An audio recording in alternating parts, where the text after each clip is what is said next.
Bonjour à tous. Le fitness ou la gymnastique de forme est un ensemble d'activités qui permet d'améliorer son physique et son hygiène de vie.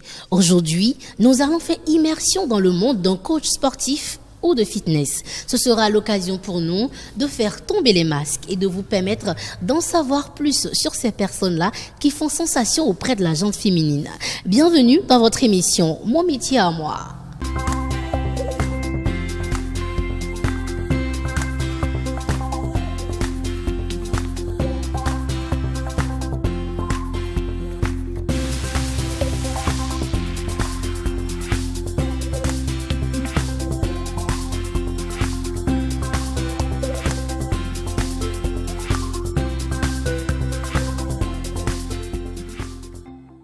Alors, bonjour coach. Merci de vous présenter à nos chers amis téléspectateurs de Eden TV, s'il vous plaît. Moi, je m'appelle Thierry Capo. Je suis coach sportif, préparateur physique. Je donne des conseils aussi en diététique. Super. Alors, dites-nous, en quoi consiste le métier de coach sportif? Un coach sportif, et comme déjà cela se dit, c'est d'accompagner ceux qui ont envie de pratiquer une activité sportive, quand même pour solutionner quelque chose, soit faire une perte de poids, une prise de masse ou faire le maintien du corps. Voilà. Dites-nous, pourquoi avez-vous choisi de faire ce métier? Moi, j'ai choisi de faire carrière dans ce métier parce que j'ai de l'amour pour le sport, en fait. Et bien voilà, comme je me sens à l'aise dedans, je me suis dit, il vaut mieux faire ce qu'on aime bien que de faire quelque chose qu'on n'aime pas. Parfait. Quel est le rôle principal d'un coach? Déjà, moi je pense qu'un coach, quand il prend un abonné ou quelqu'un qui a envie de faire du sport, il se doit d'assurer sa sécurité au moment où ils sont ensemble en train de travailler.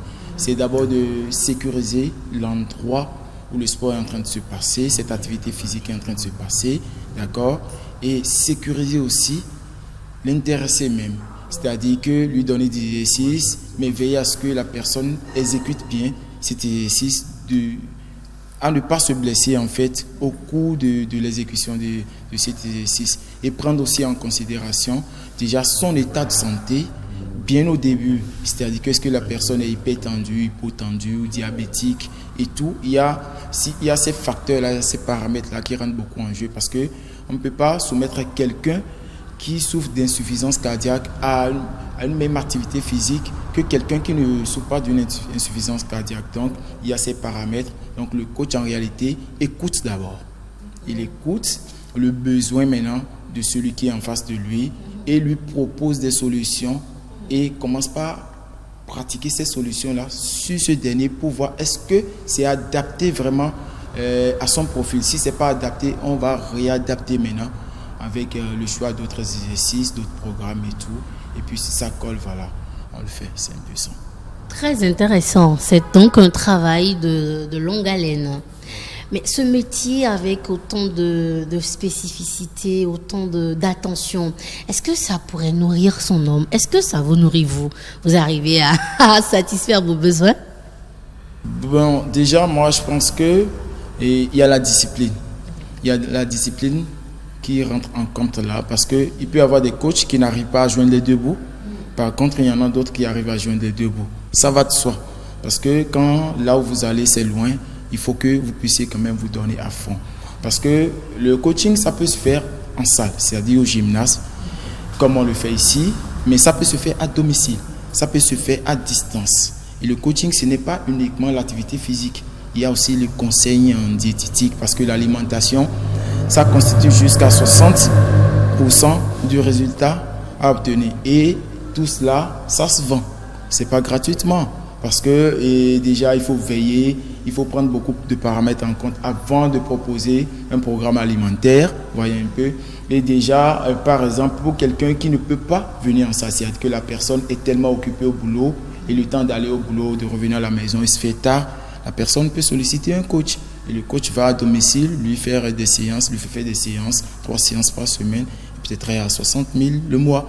Voilà, imaginez, vous avez 3 ou 4, ça vous fait 240 000 tout de suite. Ça ne concerne pas ce que vous gagnez en salle et tout. Donc voilà, moi je pense qu'on peut nourrir sa famille, on peut s'offrir des lustres dedans. Franchement, ça, sans vous blaguer. Très intéressant. Comme je le disais, on va faire descendre les masques aujourd'hui. Dites-nous, est-ce que dans ce métier-là, il y a des spécificités, des spécialités? Est-ce qu'il y a des coachs de quelque chose? Est-ce que les coachs peuvent faire tout à la fois? Ou il existe des spécificités adaptées à chaque coach? Bon, et déjà, de façon générale, un coach peut tout faire. Mais il faudrait avoir des spécialités. Franchement, parce que déjà ici, on peut faire le fitness ou le bodybuilding comme on le dit. Et à part ça, on peut faire vraiment le circuit cardio. C'est-à-dire amener les gens à faire des pertes de poids. Parce que moi, je pense qu'on peut être bon partout, mais on ne peut pas être bon de la même façon partout. Soit tu es excellent dans la perte de poids et dans la prise de masse quand même, tu fais du mieux que tu peux. Vous voyez un peu, donc du coup, mais ici, beaucoup de coachs, de collègues que moi je rencontre, ils disent qu'ils maîtrisent tout entre griffes. Et moi, je ne remets pas en cause ce qu'ils disent. Quitte à eux de pouvoir faire tout ce qu'ils disent, mais moi, j'aimerais quand même avoir une spécialité, c'est de permettre aux gens de perdre du poids parce que ça me fait mal au cœur quand je vois beaucoup de gens souffrir d'obésité, des problèmes, et franchement, qu'on pouvait éviter avec le sport. Alors coach, cette réponse me permet de vous demander quelles sont les différentes spécificités qui se retrouvent dans les activités sportives et en quoi consistent-elles? Et déjà, je peux vous dire qu'il y a le fitness, d'accord, il y a le bodybuilding, il y a le circuit cardio, il y a l'aquagym, d'accord, il y a la danse cardio.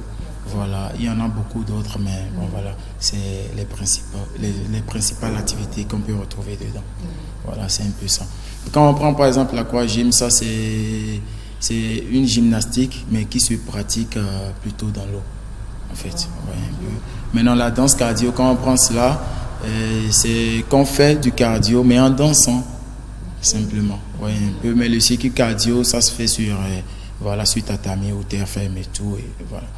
Mais le fitness et le bodybuilding, la différence est que déjà quand on prend le fitness, ça parle de l'harmonie. D'accord, ça part du point de vue harmonie. Il ne faudrait pas que les deltoïdes et les pectoraux soient difformes. Il ne faudrait pas que les biceps et les triceps soient difformes. C'est-à-dire qu'il faut qu'il y ait une harmonie au niveau du physique de l'athlète. Mais quand on prend le bodybuilding, ça ne prend pas en compte l'harmonie. C'est-à-dire qu'il peut y avoir difformité. L'essentiel pour la personne, c'est d'être massif et peu un point là. Voilà, c'est un peu ça. Alors, dites-nous, comment faire pour être coach sportif? Normalement, pour être coach sportif de façon formelle, il faut suivre une formation, d'accord, appropriée à cela et de sortir à la fin de la formation avec une attestation ou un certificat qui vous autorise quand même à mener cette activité à bien. Mais ici, chez nous en Afrique, comme la plupart des gens font les choses dans l'informel. Ça fait que beaucoup de mes confrères et de mes homologues font ce boulot, exercent ce métier sans aucune attestation. Un peu comme moi aussi, je le fais sans attestation, mais j'ai quand même 20 ans d'expérience dans le domaine, ce qui me permet de pouvoir quand même accompagner les gens comme je le peux. Super. Alors vous, spécialement, comment avez-vous démarré donc ce métier-là, cette carrière? Racontez-nous un peu. Moi, déjà, d'entrée du jeu, j'ai commencé la muscu en 2000. À l'époque, j'avais 16 ans, 17 ans. Et donc, du coup, mes premières années, quand même, c'était un peu difficile. Mes parents ne voulaient pas. Et je me suis accroché à ça. J'ai fini quand même le collège, j'ai fait l'université. Et quand j'ai fini, quand même, j'ai commencé à travailler quelque part. Après, je me suis dit, je ne me sentais pas à l'aise parce que je ne me sentais pas comme un homme du bureau, en fait. Moi, j'aime être en activité, en action à tout moment. J'aime transpirer. Et voilà. Et du coup, je me suis dit, il faut quand même que j'embrasse quelque chose que j'aime, pardon. Et aujourd'hui, je suis tombé dedans. Je suis tombé vraiment amoureux de ça. Et ça me donne encore d'autres perspectives à l'avenir ici. Et Dieu nous prête longue vie et je pense que c'est un peu ça. Est-ce qu'il y a des avantages à exercer ce métier-là? Moi, je pense que déjà, exercer le métier de coach sportif, ça vous permet d'être d'abord fort mentalement. Oui, c'est seulement celui qui est fort mentalement qui peut faire ce métier-là 1 an, 2 ans, 3 ans, 4 ans, 5 ans, 10 ans. Déjà, faire le sport naturellement, c'est pour ceux qui sont bons mentalement. À des moments donnés, on se réveille, on n'a du tout pas le moral. Ça arrive à tout le monde. Ce n'est pas une question d'argent, de manque d'argent ou pas, mais quand même, on arrive quand même à se défouler peut-être sur le vélo et sur les charges, à faire des exercices jusqu'à s'épuiser. On oublie tout et on régénère vraiment les cellules et voilà, l'esprit se renouvelle. Vous voyez un peu. Maintenant, et du coup, à part ça, ça vous permet de retarder le vieillissement. Ouais, ça vous permet de retarder le vieillissement. Moi, aujourd'hui, je peux dire que je suis peut-être plus jeune que mon âge de 8 ans. Oui, ça me permet quand même de rester plus jeune que mon âge de 8 ans. Et à part ça, je pense que être coach sportif, ça vous permet d'être à la croisée des chemins de toute personne que vous n'avez jamais pensé peut-être rencontrer une fois. Ouais. D'accord. Alors, on dit souvent qu'on ne parle pas d'avantages sans inconvénients. Alors, quelles sont les difficultés que vous rencontrez au cours de l'exercice de ce métier ou quels sont les inconvénients liés à l'exercice de ce métier? Bon, déjà, moi, je vais parler du point de vue personnel. D'accord? Et on peut avoir des risques de blessures. D'accord?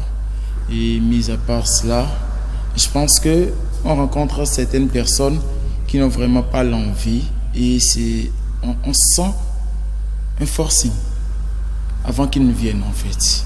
C'est-à-dire que c'est un peu comme si on les oblige à faire le sport alors que c'est pour leur bien-être. Vous voyez un peu. Et des fois, si vraiment vous ne faites pas preuve de professionnalisme, vous risquez de vous emporter parce que la chose qu'on peut dire déjà, on peut faire simplement, on oblige la personne à le faire maintes fois, sans succès en plus, et voilà, ça fâche, vous voyez un peu. Donc c'est les quelques difficultés que moi, personnellement, je peux dire que je rencontre dedans. Ouais. Alors, dites-nous, coach, lorsque les abonnés, les clients viennent en salle de gym, quels sont souvent les besoins et les doléances qu'ils vous posent? Déjà, il y a plusieurs types de personnes qui viennent en salle. Primo, il y a des gens qui viennent parce qu'ils ont envie de perdre du poids. D'accord? C'est-à-dire perdre de la graisse, perdre du ventre et tout. D'accord? Il y a d'autres qui veulent être baraqués. Voilà, comme on le dit, comme moi. Bon, voilà. Moi, j'ai envie de devenir plus baraqué que ça. Hein, mais voilà. Et il y a d'autres qui viennent essentiellement quand le médecin ou le docteur ne peut pas soigner le mal qu'ils ont. Et c'est essentiellement ici qu'on peut soigner ça, qu'ils viennent. Vous voyez, ces gens-là viennent, un peu comme des gens qui ont des douleurs au niveau des lombaires, une lombalgie. Voilà, vous voyez un peu. Donc, il y a vraiment une multitude de personnes qui viennent, mais on essaie quand même de faire avec. On essaie de faire avec. On va passer à présent à la phase pratique. Qu'est-ce que vous avez préparé pour nous en pratique? Parce que moi-même aujourd'hui, j'ai envie de rembourser au sport tout ce que je lui dois. Je vais vous proposer un petit programme. C'est de faire le vélo. Après le vélo, c'est de faire le tapis. À part ça, on ira dans la cage à squat là-bas. Et vous allez faire du squat. Après ça, vous allez faire du développé couché. Alors, petit programme, je récapitule pour vous. Nous allons commencer déjà par faire du vélo. Ensuite, on ira sur le vélo, le tapis roulant. On va passer à présent à cage de squat. On fera du développé couché. Je ne sais pas ce que c'est, mais en tout cas, on fera un effort, on fera tout ce qu'il y aura à faire. Eh bien, je vous demande de prêter attention pour suivre ceci. Parce que ça ne se passe qu'une seule fois. C'est en exclusivité sur Eden Télévision.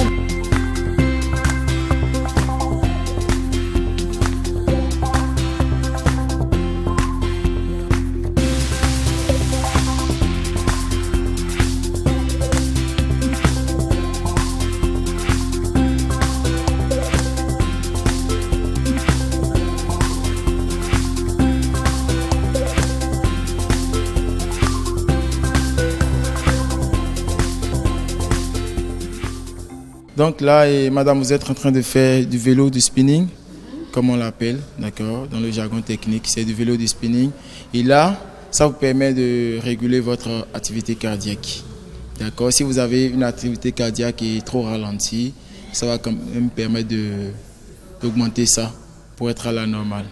Vous voyez un peu. Et là, déjà, ça a plusieurs fonctionnalités parce que vous pouvez desserrer. Voilà. Vous sentez que c'est plus cool là maintenant. Oui. Voilà, c'est plus relax. Là, c'est pour réguler l'activité cardiaque. Mais dès que vous allez commencer à serrer, ça va devenir un peu plus tendre. En réalité, là, c'est pour faire grossir les cuisses. Voilà. Voyez un peu. On va mettre l'option grossir les cuisses. On va mettre l'option grossir les cuisses, mais là, vous allez utiliser un peu plus d'énergie. D'accord. Ça peut aller? Dès que ça commence pas à se serrer, vous allez me dire. Oui. Ça se serre? Ok, là, c'est bon. Veuillez toujours garder le dos droit quand vous êtes sur le vélo. Et voilà. Et de garder le guidon. Vous pouvez toutefois vous lever. Ne pas avoir les fesses sur le siège et tout. Non, tenez le pouce. Et là, nous sommes sur le tapis roulant. D'accord, le tapis de course. Et la première règle, c'est de rester entre les deux extrémités là. D'accord. Ici, c'est l'inclinaison. D'accord. Donc, il n'y a rien de sorcier. On va commencer. Ça démarre souvent à la vitesse numéro 1. D'accord? Voilà. Ce n'est pas à vous de pousser. Vous allez juste soulever les pas, ce qui va vous permettre de faire le mouvement. Attention, attention. Restez tranquille. N'ayez pas peur. N'ayez pas peur. N'ayez pas peur. Ça peut aller toujours. Je mets ça à 3,5. Quoi? À 3,5? Non, à 3,5. À la fin, oui. Bien sûr. Vous allez un peu comme si on voulait s'asseoir. Attention. Un peu comme si on voulait s'asseoir. Allez. Voilà, on pousse. On fait un en plus. Et en plus, doucement. On contrôle. Voilà, et on raccroche. Voilà, c'est un peu ça.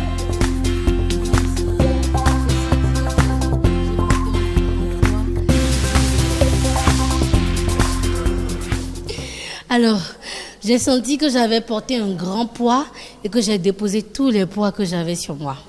Et après, j'ai senti un crack dans le dos. J'ai dit, ça y est, je suis foutue.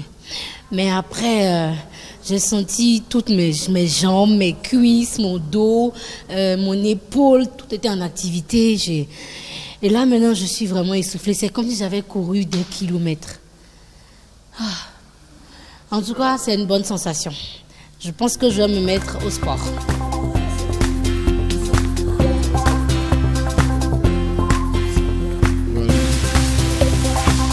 Voilà. On va descendre la charge. Voilà. Là, ça fait 1. Là, ça fait 2. Là, ça fait 3. Là, ça fait... Pour ces exercices, en réalité, quand on est dans la fourchette de 6 à 12 répétitions, ça permet de créer quand même une hypertrophie de façon optimale. L'hypertrophie, en fait, c'est ce qui permet de reconstruire vraiment le muscle le lendemain de la séance. Parce que pendant la séance, qu'est-ce qu'on fait? On détruit en réalité le groupe musculaire travaillé. Et dès qu'on va manger maintenant hyperprotéiné, ça va reconstruire ces muscles-là. Mais cette fois-ci, les fibres seront plus gros.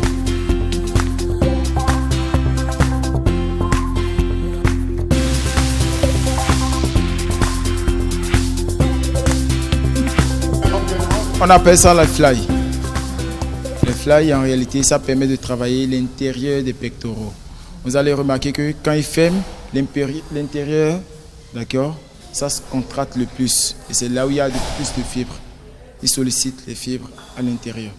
Vous voyez un peu? Voilà. C'est ce qu'il est en train de faire.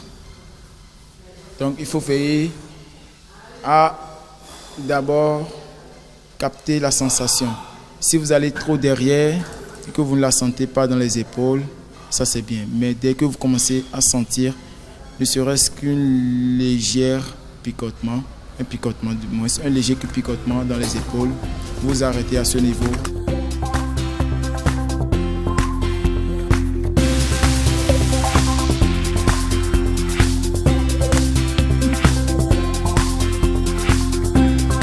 Alors, monsieur, en combien de temps quelqu'un qui est vraiment plat et n'a rien sur la poitrine peut développer jusqu'à avoir ce volume-là?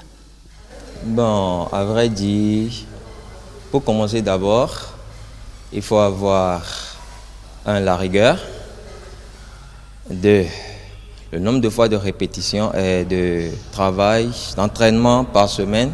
Et après ça, l'alimentation surtout. Parce que quand tu manges beaucoup et que tu travailles, les muscles vont rapidement gonfler et tu auras les résultats qu'il faut. D'accord. Alors, chère dame, en exclusivité pour vous sur Eden Télévision, je vais faire une expérience et après je vais vous en parler parce que ça se passe de façon irrégulière. Donc, est-ce que je peux toucher pour voir la matière? Sans problème. Est-ce que c'est des vrais? Mon Dieu, mais c'est extrêmement dur. Oh mon Dieu. Est-ce que vous pouvez faire la danse de poitrine comme ça, là? Comme soulever les seins de chaque côté et tout.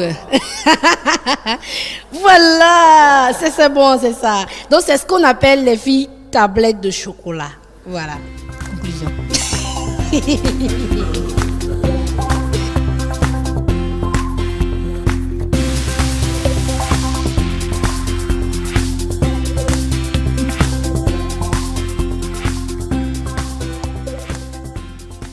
Merci au coach de nous avoir permis de faire immersion dans son monde professionnel et voir en quoi consiste ce métier de coach sportif ou de coach de fitness.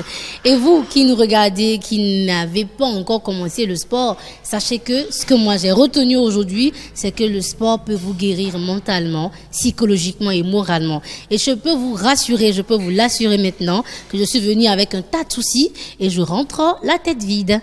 Merci d'avoir pris ce rendez-vous. On se dit très prochainement sur un autre numéro de votre émission Mon métier à moi. D'ici là, portez-vous bien. Et avant de partir, un grand merci à toute cette merveilleuse équipe qui nous a accompagnés. Monsieur Sirwewo à la réalisation, Romaric Devauchy était à la caméra et Marc Doigbe était au son. Merci également à Sieur Félix à la logistique. À très bientôt. Prenez soin de vous. Bye bye.